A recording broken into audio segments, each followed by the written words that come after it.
Olhando para ele, Vasco, e para os demais, dá para o torcedor do Vasco acreditar em permanência, Mauro? Tentando tirar que é o Vasco, vai dar para o torcedor de um time nessas circunstâncias acreditar em permanência? É difícil acreditar. Sendo o Vasco, lamentavelmente, nos últimos anos, mais difícil ainda.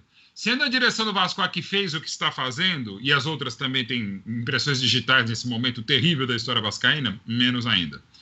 O que dá para salvar o Vasco ainda são outros times ainda piores, e não são poucos.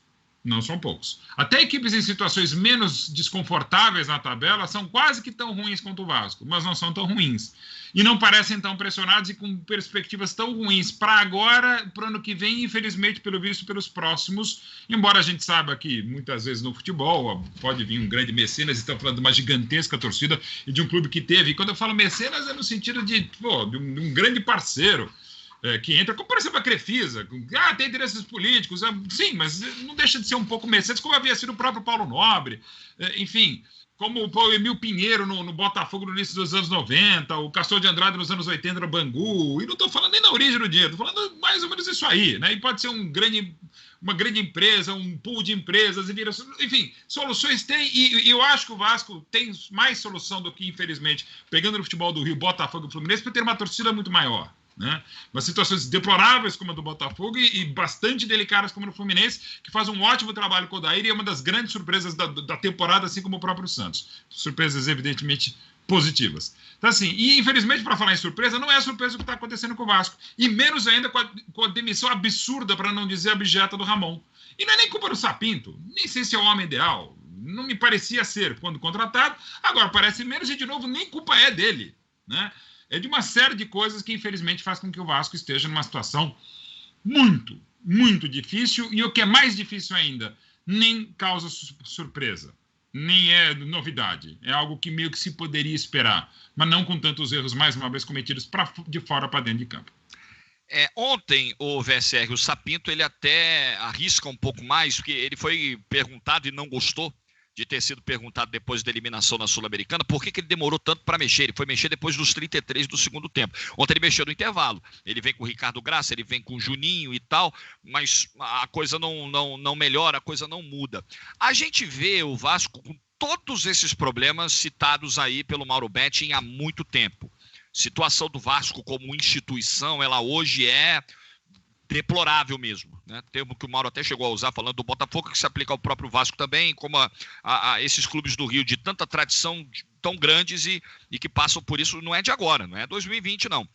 Mas além das questões institucionais, tem as questões de campo, né, Vitor? Tudo bem, o tempo do cara não foi longo, ele chegou agora, ele chegou na crise, ele chegou na baixa, ele chegou com o salário atrasado, ele chegou com esse caos todo. Mas a gente até falou disso aqui na sexta-feira passada. Ele chegou sabendo da situação do Vasco. Ele pesquisou. Ele não veio no escuro. E até agora a gente não conseguiu ver o trabalho andar. A gente não consegue ver o Vasco com o mínimo de organização coletiva. E fica difícil a gente até vislumbrar o trabalho do Sapinto, pelo que ele mostrou até agora. Pode ser que ele dê uma virada. Hoje a gente estava falando aqui do Fernando Diniz, num contexto totalmente diferente. Não quero comparar situações nem dos dois profissionais, nem dos dois clubes. Mas um cara que teve na corda bamba e conseguiu dar uma virada. A gente não consegue, eu pelo menos não estou conseguindo enxergar o ponto de virada do futuro para o Sapinto. Muito também pelas limitações que ele tem de elenco, VSR. Se você for olhar o Vasco aí, dentro do meu critério que eu uso para analisar se é ou não o momento de trocar treinador, né? É um critério que eu uso já há muito tempo e que às vezes, na maioria das vezes, eu acho que eu acerto. Recentemente errei com o Fernando Diniz, já falei aqui. Eu, na hora que vou analisar, que vou opinar se tem que trocar ou não, ou se eu trocaria ou não, eu penso, o técnico consegue fazer esse time melhorar? Ele tem condição de fazer esse time melhorar? Ele tem visual, cenário para fazer esse time melhorar? Partindo desse princípio, lá atrás, eu não entendi a saída do Ramon, por exemplo. Eu acho que o Ramon ainda tinha margem para fazer o time melhorar. Aí você vai dizer, mas quando o Ramon foi demitido, o Vasco tinha feito 5 partidas péssimas.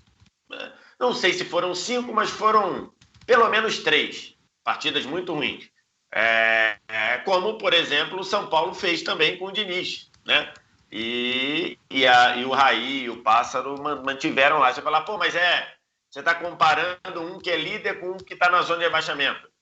Perfeito, mas você está comparando aqui as exigências de cada um, né?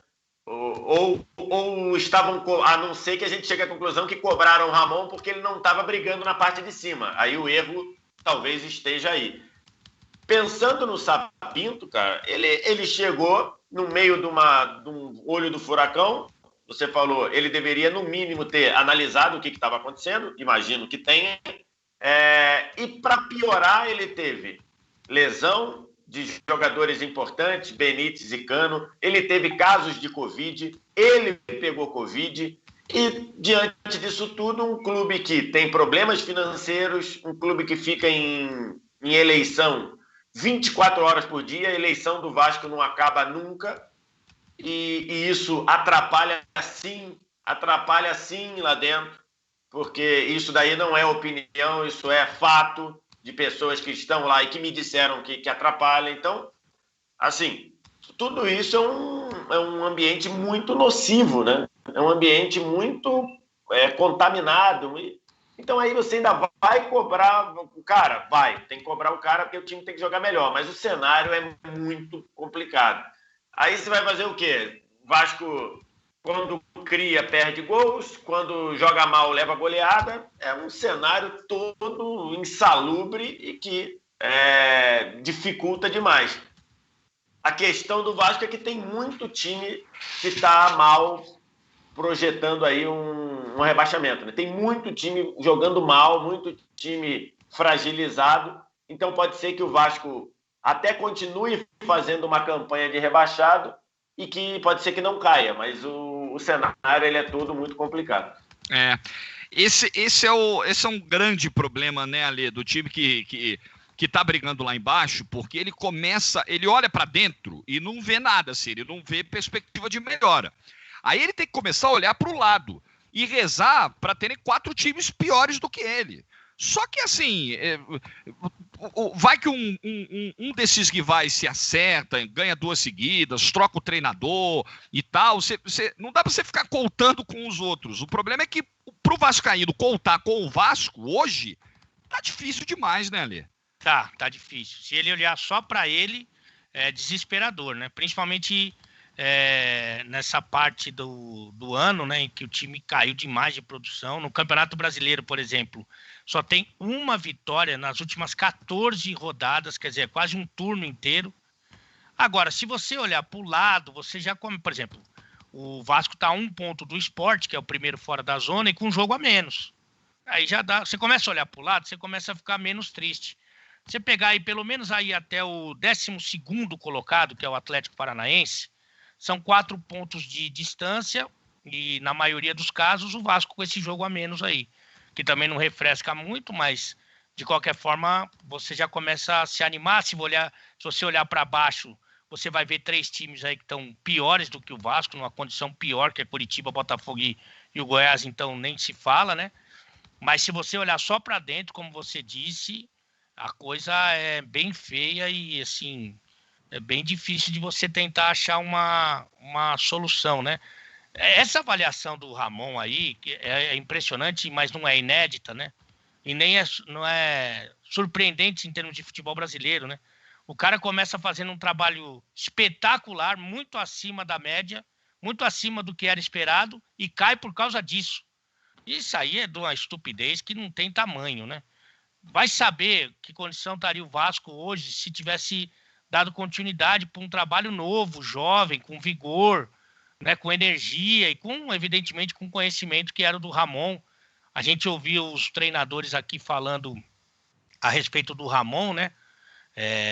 Ouviu o Felipe Bastos, por exemplo, né? Que ouviu o Leandro Castan, e eles falaram dessa sintonia que existia e tal.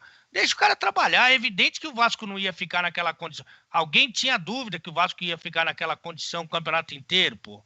Então, são coisas que acontecem várias vezes no nosso futebol, mas que a gente fica pensando, mas como que pode uma anta dessa, né?